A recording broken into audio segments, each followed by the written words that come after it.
Alors CCR veut dire historiquement Caisse centrale de réassurance, puisque c'est son nom, c'est le nom de la société.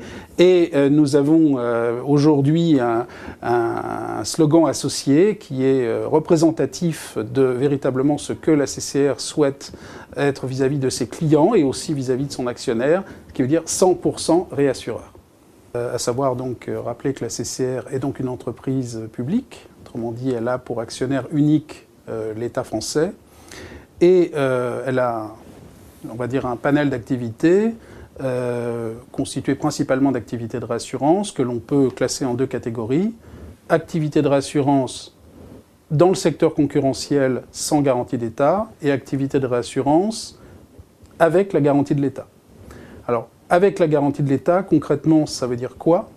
Ça veut dire que la CCR a passé avec les pouvoirs publics une convention prévoyant donc que l'État interviendra lui-même comme un réassureur de la CCR lorsque la CCR se verrait à court de réserve en cas de sinistralité exceptionnelle.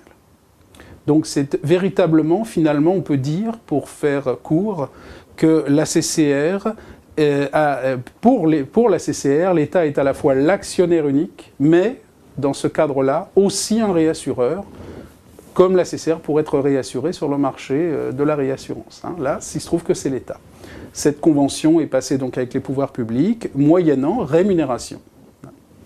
Alors effectivement, la CCR bénéficie de cette garantie d'État dans un certain nombre de branches, dont certaines que vous avez citées, les catastrophes naturelles, mais aussi les actes de terrorisme, aussi l'assurance spatiale, les risques de guerre, c'est une partie des risques de transport, et récemment, dans la presse s'en est fait l'écho d'ailleurs, l'assurance crédit.